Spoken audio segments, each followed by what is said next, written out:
आधी बोल.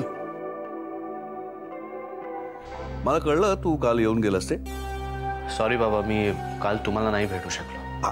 अरे सॉरी काय, खरं म्हणशील तर तू इतका स्वतःचा जीव धोक्यात घालून इथपर्यंत येणार म्हणजे तुला काही झालं बिलं तर. एकदा माझ्या मनात आलं की तुला सांगावं तू बाबा एवढं रिस्क घेऊन येऊ नकोस. काल काही झालं असतं तरी मी यायचं ठरवलं होतं प्रियासाठी. बरं झालं तू फोन केलास ते. पण बाबा, काल रक्षाबंधनाच्या निमित्ताने घरी आलो तेव्हा माझ्या एक गोष्ट लक्षात आली. आपल्या घरावर त्या परमेश्वराची पाळत आहे. परमेश्वरचे? हो. पण त्याला कसं कळलं की तू इतक्या रात्री इथे येणार असते? तू कोणाला बोलला होतास का इथे येणार असते? मी कोणाला सांगणार? का रे, काय झालं? नाही, तेच विचार करत होतो की मी घरी जाणार आहे ही बातमी परमेश्वरच्या कानापर्यंत कोणी पोहोचवली असेल. मग तो कोण असेल असं तुला वाटतंय? काही लक्षात येत नाहीये बाबा, पण एवढं नक्की की माझ्या प्रत्येक मूव्ह त्याच्यापर्यंत पोहोचतायत. बरं, आधी त्यांनी तुला काही करायचा प्रयत्न नाही केला ना? मला काही नाही होणार बाबा. काल त्याच्या डोळ्या देखत नजरेआड कधी झालो याचा विचार करत अनेक रात्री झोप नाही लागणार त्याला. पण एक गोष्ट नक्की, माझा स्मृतिभ्रंश झाला नाहीये ही गोष्ट त्याच्या लक्षात आली असणार. कधी कधी मला असं वाटतं ना आधी की मी तुला उगाचच परमिशन दिली. बाबा, अशा अनेक अडचणी आपल्या समोर येणार आहेत, पण आपण हार नाही मानायची. आता त्यांना त्यांच्या चाली खेळून देत, पण जेव्हा आपली वेळ येईल ना तेव्हा त्यांना फक्त पळावं लागेल. कुठलीही चाल खेळण्याची संधीच मिळणार नाही त्यांना. माझी चिंता करू नका बाबा, फक्त घरातल्यांची काळजी घ्या. ठीक आहे, चल ठेवतो मी फोन.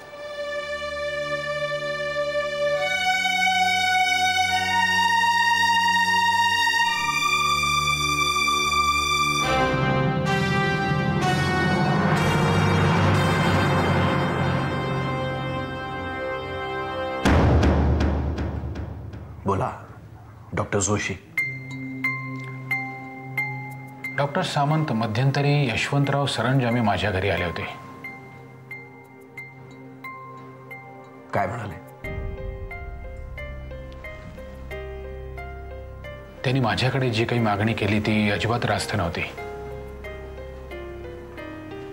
खरं सांगायचं तर त्यांची मागणी ही बेकायदेशीर आहे. अशी कोणती मागणी केली त्यांनी? त्यांचं म्हणणं असं आहे की आपण अभिमानवर जो प्रयोग केला होता आणि त्याला बोलतं केलं होतं, तो प्रयोग आपण अभिमानवर सतत करून त्याला नॉर्मल करावं. मग तुमचं काय म्हणणं आहे डॉक्टर जोशी?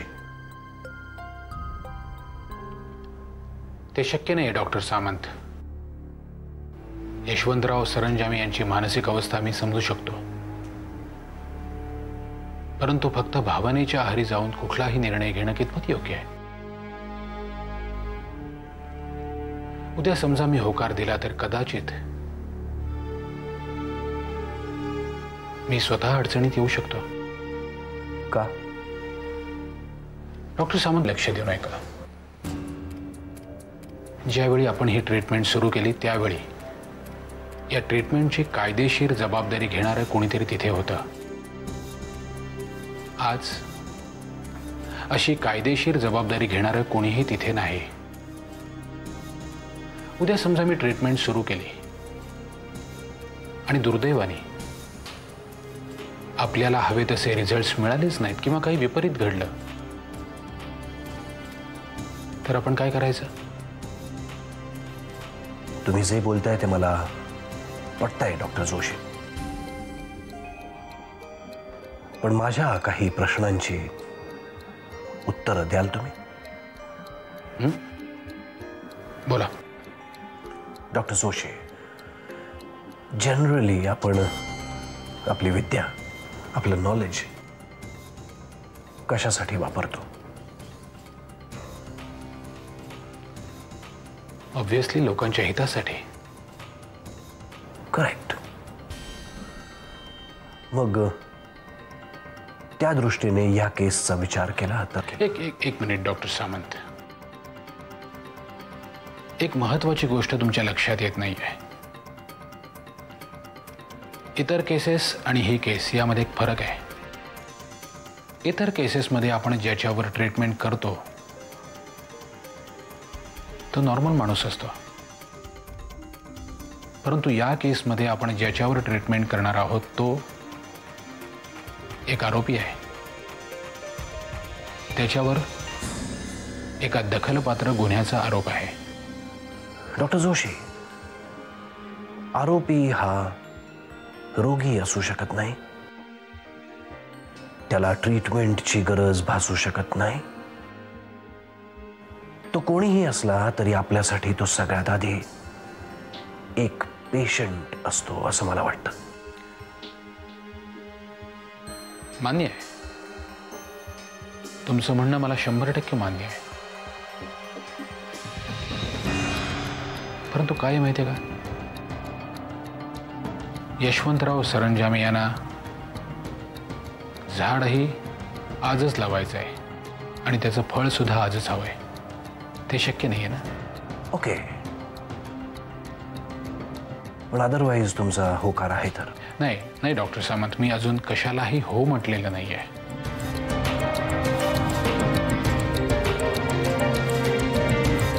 मला अजूनही विचार करावा लागेल. अभिमान सरंजामे या व्यक्तीशी माझा जवळचा किंवा लांबचा काहीच संबंध नाही. तेव्हा माझ्याजवळ ही केस घेऊन येणारा माझा मित्र होता, अत्यंत जवळचा, इन्स्पेक्टर विक्रांत भोसले. त्यावेळी मी त्याच्यावर विश्वास ठेवला. तो त्याच्या नावाच्या आधीच्या इन्स्पेक्टर या शब्दामुळे नाही, तर विक्रांत भोसले या मित्रावर. पण डॉक्टर सामंत, आज विक्रांत भोसले यांच्या नावामागे इन्स्पेक्टरही नाही, आणि त्याहीपेक्षा महत्वाची गोष्ट अशी आहे की विक्रांत भोसले सध्या कुठे आहेत हे कोणालाच माहित नाही. पण माझा त्याच्यावरचा विश्वास अजूनही तेवढाच आहे डॉक्टर जोशी. तेव्हाही मी मदतीला तयार झालो होतो, कारण आपल्या ट्रीटमेंटमुळे अभिमान सरंजामे निरपराध आहे हे कळलं. आणि आता एका निरपराध व्यक्तीला फासावर जाऊ द्यायचं हे तुम्हाला प्रोफेशनली आणि एथिकली किती पटतंय डॉक्टर जोशी? मी तेव्हा माझ्या मित्रावर विश्वास ठेवला होता. आता तुमच्या मित्रावर विश्वास ठेवायचा की नाही हे तुम्ही ठरवा डॉक्टर जोशी.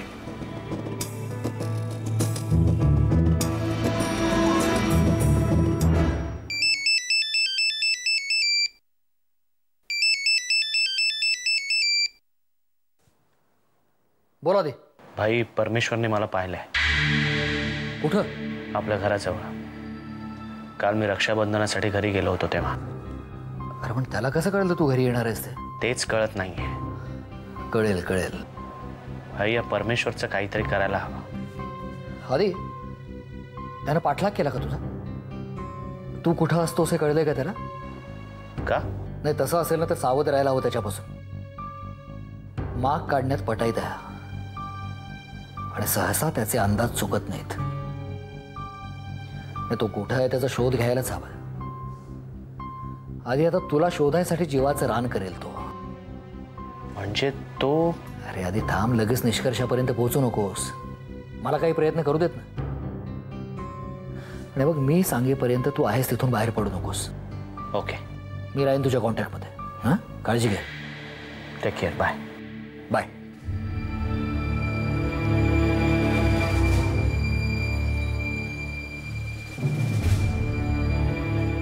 सुलेखा, सुलेखा,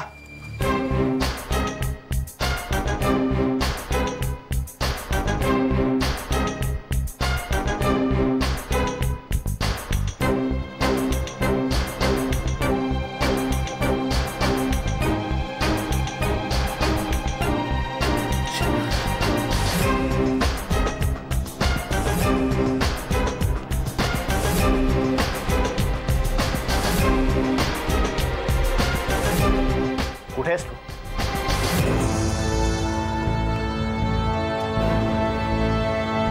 लवकर ये. तू काल म्हणाली होतीस ना, काही माणसं आपल्या मागावर इथपर्यंत येऊन पोहोचले. तो परमेश्वर माझ्या मागावर इथपर्यंत येऊन पोहोचलाय कदाचित.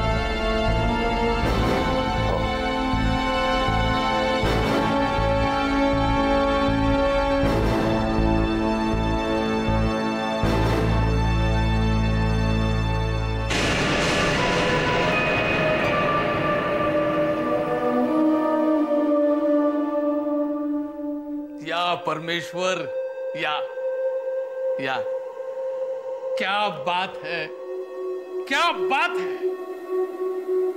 आज मला माझा पूर्वीचा परमेश्वर दिसतोय बघ. ती जरा तोच कॉन्फिडन्स, समोरच्याला पाताळातून सुद्धा शोधून काढेन असा कॉन्फिडन्स. नाही, आज तू काहीही बोलायचं नाही, आज तू काहीही बोलायचं नाही. आज मला तुझी फक्त स्तुती करण्याचा मूड आहे. पण त्याच्या आधी मला तुझी जरा माफी मागू दे. गेले काही दिवस मी तुला खूप वाईट साईड बोललो, तोंडाला येईल ते बोलत सुटलो, तुला म्हातारा म्हटलं, आणखीन काय काय म्हटलं. मला माफ कर. आज तू त्या शास्त्राच्या पोराला पकडून दाखवून दिलंस की तू वाघ आहेस, वाघ. पण साहेब, काय झालंय ते तरी ऐका. ऐका, ऐका. अरे, छापून त्याच्या प्रती काढून शास्त्री लोकांमध्ये अशा वाटणार आहे मी, परमेश्वराची शौर्य गाथा म्हणून. स्मृती गेल्याचं नाटक करतो काय? पण ते नाटक सगळं नाटकच होतं, मला माहिती आहे ना. हे शास्त्री सगळे नाटकीस. बरं, ते जाऊ दे. आता आपण पूर्वी केल्या त्या चुका करायच्या नाहीत. आणि आता यावेळी तू नाही, मी त्याला बोलतं करणार, मी. आणि आपण त्याला आपल्या त्या छपरी गोडाऊनमध्ये ठेवायचं नाही, आता महालात ठेवायचं, चांगलं ट्रीट करायचं. आणि एकदा ती छटाक पोरगी कुठे आहे त्याने सांगितलं ना की द्यायचं सोडून, मग अख्ख्या जगाला जरी सांगत सुटला ना की मी त्याला डांबून ठेवलं होतं ना, मला फरक पडत नाही. साहेब, मी काय म्हणतो, काही म्हणायचं नाही, काही सांगायचं नाही, काहीही बोलायचं नाही. आता फक्त इथून निघायचं. चल. पण साहेब, मला फक्त त्याचा चेहरा बघायचा आहे. चल. कुठे? कुठं म्हणजे? कुठं म्हणजे? तू त्याला जिथं डांबून ठेवलास तिथं? साहेब, साहेब, मगापासून तेच सांगायचा प्रयत्न करतोय साहेब. काय? त्याचं काय झालं? तो अगदी अगदी माझ्या हाताच्या अंतरावर होता साहेब. पण अचानक एका गाडीचा प्रकाश माझ्या डोळ्यावर पडला. मी डोळे बंद केले आणि तो पळाला.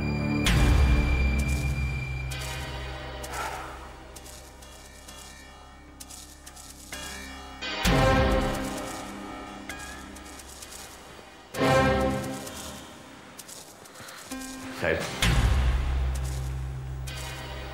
साहेब, मला थोड्या दिवसाची मुदत द्या साहेब.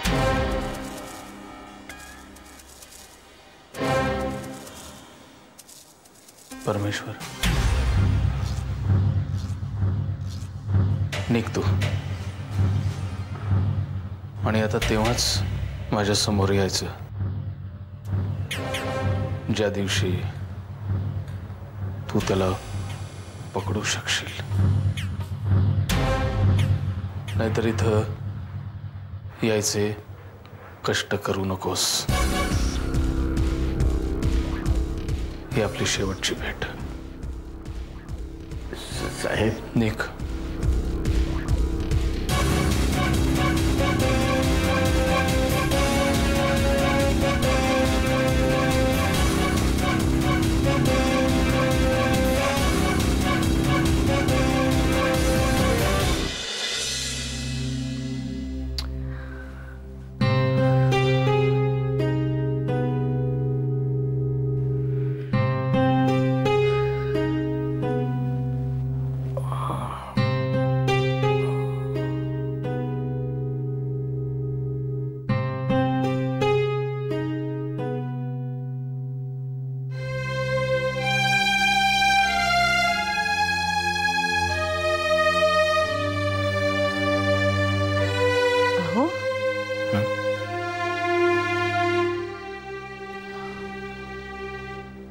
काय झालं? झोप येत नाही अगं. बरं वाटत नाहीये का? प्रथमेशची काळजी वाटते का?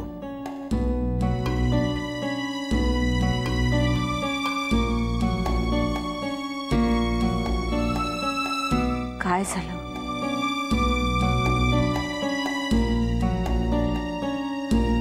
राधा,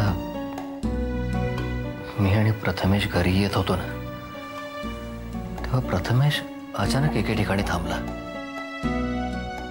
मी वळून बघितलं तर तो जिकडे पाहत होता ना तिकडे एक माणूस आपल्या छोट्या मुलाशी बोबड्या शब्दात काहीतरी बोलत होता. प्रथमेशनं खूप अपेक्षेने माझ्याकडे बघितलं का. प्रथमेशच्या मनात बऱ्याच गोष्टी घोळत असतात, पण मला कधी त्या कळल्याच नाहीत. त्याची भाषा मी कधी समजून घ्यायचा प्रयत्नच नाही केला. मला त्याची भाषा शिकायची. मदत करशील मला? हे काय विचारणं झालं? एकदा त्याच्या भाषेमध्ये त्याच्याशी संवाद साधता आला ना की मग त्याच्या मनातले सगळे प्रश्न, सगळ्या अडचणी, सगळ्या शंका मला तो माझ्याशी शेअर करू शकेल का?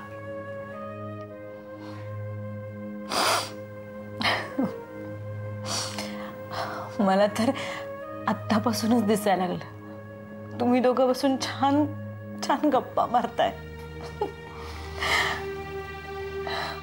त्याला बऱ्याचदा काय काय बोलायचं असतं, पण कधी व्यक्तच होता येत नाही. आणि हे सगळं तुला कळत होतं, पण तुझ्याही मनाची अवस्था मी नाही समजू शकलो. आणि हे सगळं इतक्या उशिरा समजतंय ना, त्याच खूप वाईट वाटतंय का?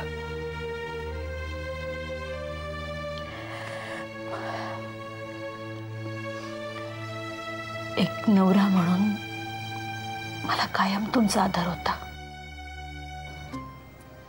पण आज एक आदर्श बाप म्हणून मला तुमचा अभिमान वाटतोय.